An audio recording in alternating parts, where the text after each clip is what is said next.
Spaceman's luck, sir, said Tom, shaking Captain Strong's hand. Silently, the other two cadets in turn gripped their skipper's hand tightly. Thanks, boys, said Strong. If we're going to get that space crawler, we have to trap him. And the best bait I know is a 20 million credit payroll. But won't you take at least one man with you, sir, pleaded Tom. Sitting up there in space in a decoy ship waiting for Coxine is like, Tom paused. Well, you won't have much of a chance, sir, if Coxine opens fire before asking questions. That's the risk I've got to take, Tom, said Strong. It took a lot of talking to get Commander Walter's permission to try this. But we've got to force Coxine to come out far enough from the asteroid belt to catch him before he can run back in and lose himself again.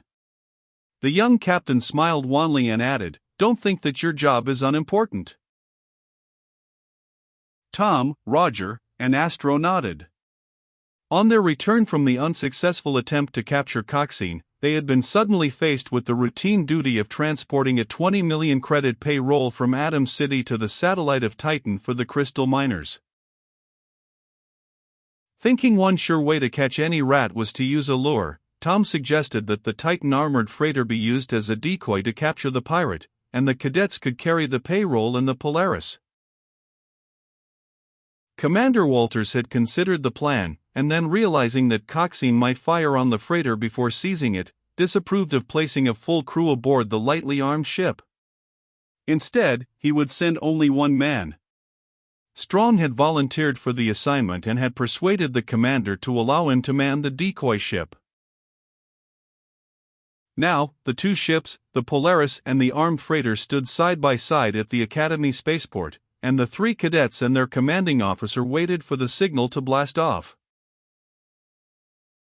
You have your course for your trip out to Titan, Tom? Asked Strong. Yes, sir, replied Tom.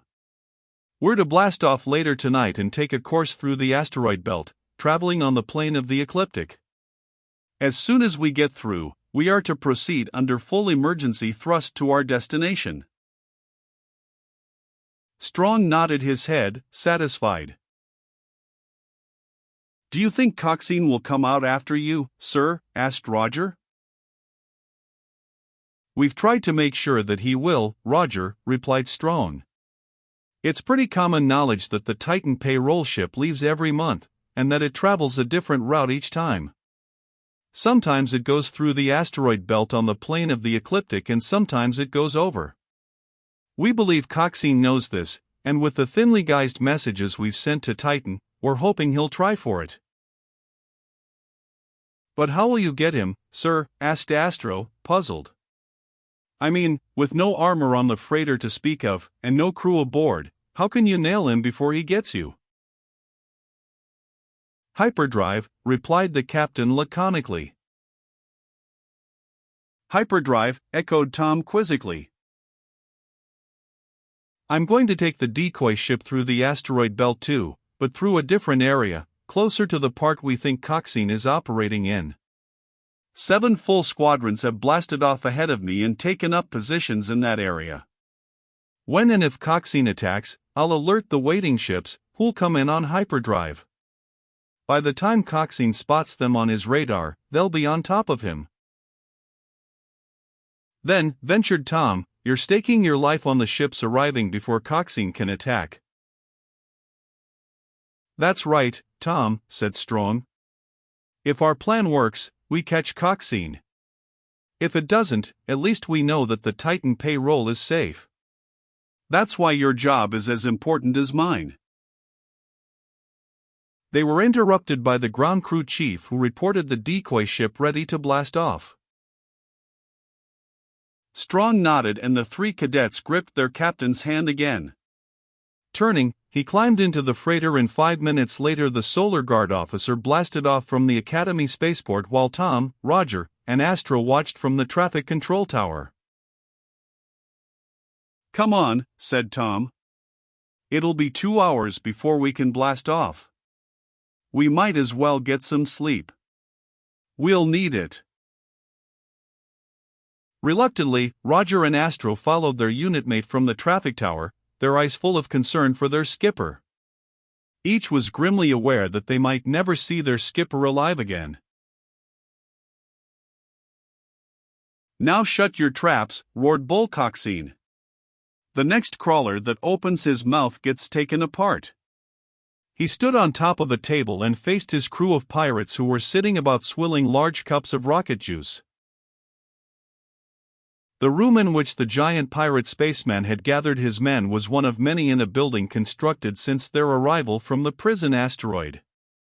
Hidden from even the closest inspection by the smaller bodies circling around the main asteroid, Coxine had expanded the small hut used by Wallace and Sims into a huge rambling building containing armories, machine shops, and storage rooms packed with everything he and his murderous crew might need.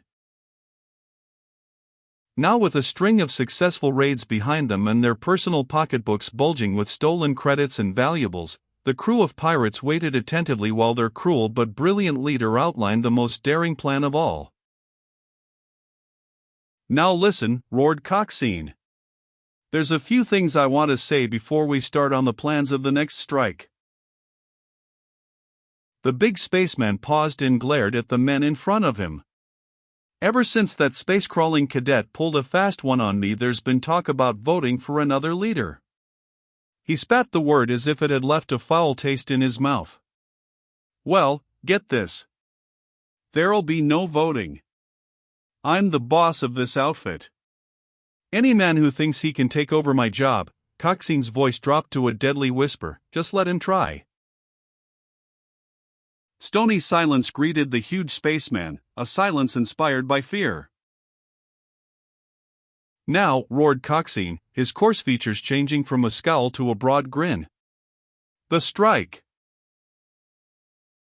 This was greeted with a roar of approval. The men demanded action after a week of idleness on the asteroid. "Wallace," yelled Coxine. "Yes, sir," answered the spaceman, stepping up to the table and facing Coxine. "We'll take up a position in the asteroid belt, here." He placed a finger on a map of the belt. "Sims," roared the giant spaceman. "Yes, sir," the wizened space pirate stepped forward. "You remember that rocket scout we blasted? The one that got our other ship?" "I sure do, sir. It's drifting around in orbit near asteroid 17. Take a crew of men and a few jet boats and go get her. Bring her back here and fix her up. Strip every pound of excess weight off her. I want a ship that'll fly faster than anything in the system, and I want it in 24 hours. "Yes, sir," gulped Sims. "But then what'll I do with her?" "After you've done what I've already told you to do," snapped Coxine, "I'll tell you more." Sim's face turned red, and he nodded curtly.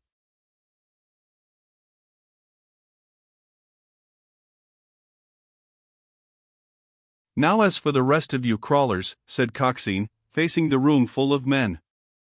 "Repair crews have been assigned for work on the Rocket Scout, and the rest of you will work on the Avenger and prepare her for a long flight. I want the 3-inch blasters, every Paralo ray gun and rifle, the fuel tanks, food supplies, oxygen circulators, in fact everything checked, rechecked, and double-checked." Joe Brooks, who had become a favorite of Coxine's, rose and faced the pirate captain. "Where are we going to strike next, Skipper?" Coxine looked at the man with a half-smile playing on his lips. "This operation will have 2 parts, Joe. The first, well," his smile broadened, "the Titan payroll ship just blasted off from Space Academy. For the last 10 years, the Titan payroll ship has been blasting off from Atom City. Now why do you think it would suddenly leave from Space Academy, the home of the Solar Guard?" The crowd of men murmured their bewilderment. "I'll tell you why," bawled Coxine. "Either they have that ship so packed with blasters it would take a fleet to stop it, or it's a trap." But if you think it's a trap, exclaimed Wallace, you're not going to hit it, are you? I said it might be a trap, snapped Coxine. But it might not, and with 20 million credits to be had for the taking, I'm not going to let her breeze through. I'm going to make sure it's a trap before I try something else. But how? Persisted Wallace. Coxine looked at his lieutenant coldly. He had indulged the man too long. I'll tell you when I get good and ready. Now all of you, get out of here and make sure everything, and I mean everything, is ready to raise ship at a moment's notice. The men got up and shuffled from the room. Coxine turned to his two lieutenants. All right, Wallace, see that those crawlers do what I told them to do. And you, Sims, get after that rocket scout. The two spacemen saluted their captain and turned away. Coxine watched them leave the room, already planning his next move, a move calculated to be so surprising that the Solar Guard would be absolutely helpless. Bull Coxine smiled and turned to study the charts of the asteroid belt. Alone aboard the armored decoy ship, Captain Strong blasted steadily on his course through the asteroid belt. The young Solar Guard officer was aware that at any moment after reaching the celestial jungle of small planetoids he could be fired on without warning. And though the Solar Guard patrol ships, while hidden in the belt, would blast Coxine out of existence, it would still be too late for him. Grim-faced, his hands gripping the controls, he rocketed through space, determined to put an end, once and for all, to the marauding pirate and old enemy, Bull Coxine. When night fell over the Academy spaceport, Tom, Roger, and Astro climbed silently into the giant rocket cruiser Polaris and raised ship for Titan. Their departure from Earth was routine, with no one but Commander Walters and Captain Strong knowing that stowed in the storage compartment of the spaceship was 20 million credits, the payroll for the miners of Titan. Once in space, the rocket ship was put on course and held there by automatic pilot. The three cadets gathered in the mess room and sipped hot tea, staring moodily into their cups. Unable to break audio silence, lest they should betray their position, their first chance of hearing any news lay far ahead of them at Titan. They could only hope that the decoy trap would succeed and that their skipper and friend would return safely. The only comment was Astro's grim prediction. If anything happens to Captain Strong, he paused and finished his sentence in a tense whisper, I'll search the universe until I find Coxine. And when I do, I'll break him in two.